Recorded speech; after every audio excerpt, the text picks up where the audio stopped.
Hello, my sewing friends. My name is Jen, and this is my sewing room, and I'm really glad you're here. Welcome. I'm glad you're here to share this with me. This is Friday Sews. And so Friday Sews is when I tell you all about what happened last week and what's happening this week, all with regard to sewing and life. So let me start with life, because I was out of town until about Tuesday. But the amazing thing about this trip is that I didn't expect to be able to see all 5 of my girls within the span of about 24 hours. What? That never happens. Let me tell you, when my family gets together, trying to get everybody to do something is like herding cats. It's crazy. So talk about unheard of, wonderful surprises. So that just was wonderful. So I got home Tuesday, and I was so happy to be home. I've gotten so comfortable in my life here. I have an amazing life. Amazing. And I hate to leave it, but I have to tell you that people in general are the most valuable things in the entire universe. We are going to last forever, and every single person is the most important person to God. So, that being the case, why would I want to put stuff ahead of that? Or even my own comfort ahead of that? Not that any of us, are so humble and, whatever, that we, put everything aside for people all the time. Because people are hard. People wear me out. People sap all my energy and, But I cannot deny that people have so much value that you can't measure it.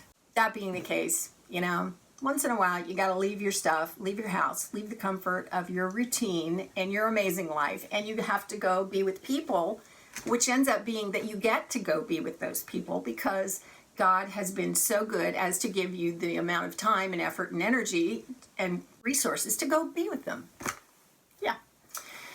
Yeah, that was a long explanation just to say that I'm glad to be home, and I'm glad to be back in here in my sewing room. I am leaving again. I have to leave and go up to Ohio, which I'll give you another graphic as to how far it is.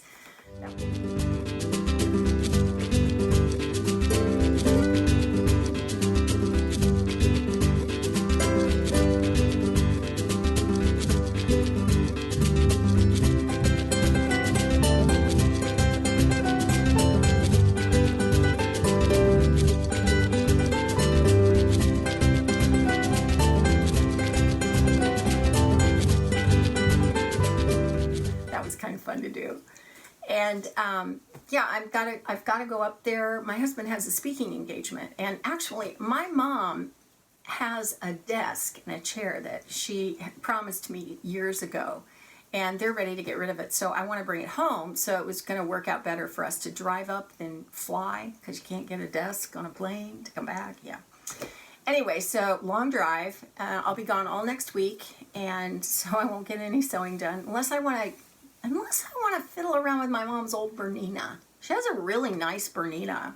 So I don't know. Maybe I'll do something with that.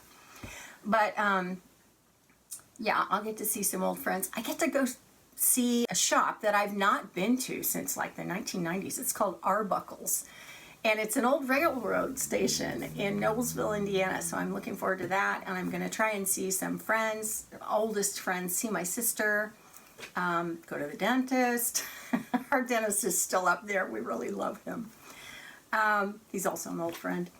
And we're going to see family. I'm going to get to spend time with my mom, which I'm going to love, and my dad.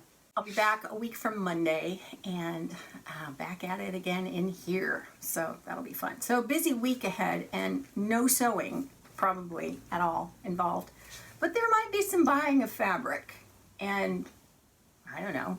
I'll go thrifting, of course. I always do that with my mom, so maybe I'll run across some patterns, because, I don't have enough patterns. So let's get to what I worked on this week. The first thing was Vogue 9112. I finished this skirt, and I really liked the look of this. This is a pattern from, I think, the 1990s.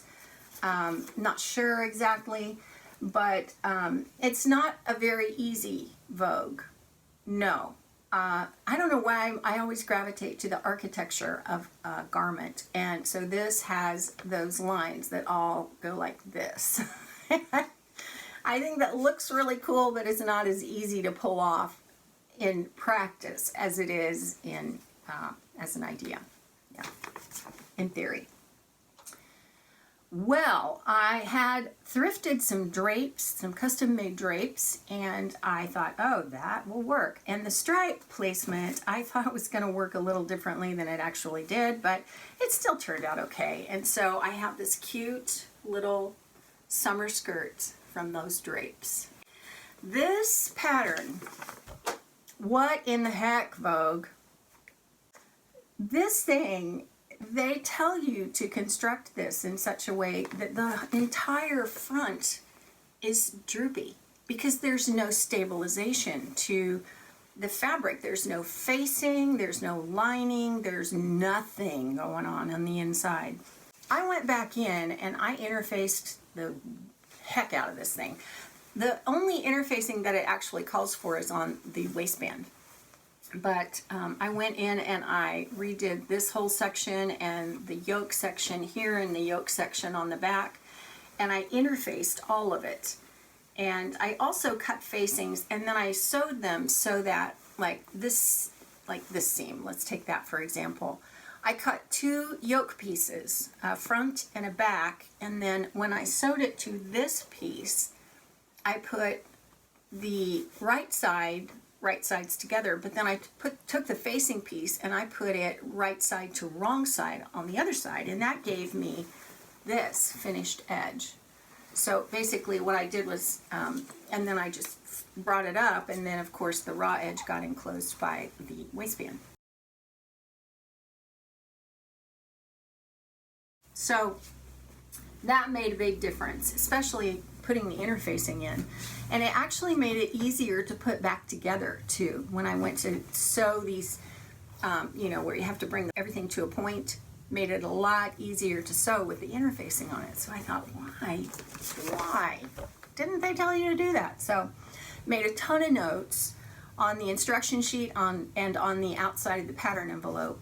It ended up being kind of a cute skirt. I don't know if I'll make it again, but I like the idea of this kind of skirt, and I think I want to try a bunch. You know, like everybody tries bunches of t-shirts. Same with me in a skirt. So the other thing I'm working on is, I don't have it done yet. It's from 1987. It's a Laura Ashley pattern, McCall's 3003, and I'm doing it out of this cotton that I got at the scrap exchange last year. I have the bodice done. I don't have the skirt done, but it's got a whole lot of pleats that I am going to have to do. There it tells you. I did not enlarge this at all. I have 2 copies of this pattern. One is a 14 and one is a 12. So I went ahead and cut the 14. And it's loose fitting enough that I think it's going to be okay. So this calls for a facing around the neckline, and I decided I didn't want to do that, so I ended up just lining it. I didn't want to do a facing around the armholes either, and I thought about just doing bias tape, which I could have done, but I don't know. I just decided I would go ahead and line it, and I was iffy about how that was going to work with this front placket thing, but you know what? It was fine. So that should be done by the end of today, and I can take it with me. So that's last week, right now, and on into the weekend and next week. Let me know what you're up to. I love hearing from you all, and hearing what you're up to, what you're doing, what you're accomplishing. Do you know one of you is building a chicken coop? Holy moly, a chicken coop. I'm not even sure she was using like woodworking plans. She may have, but she had those power tools out there, and man, I was just like, I love me a really nice power tool. I know, that's crazy. I also like nice sewing machines and, functioning equipment and, all that kind of thing. Anyway, let me know what you're up to this weekend, and have a very wonderful weekend. And that's it for now for me. So I will see you next time. Thanks for watching.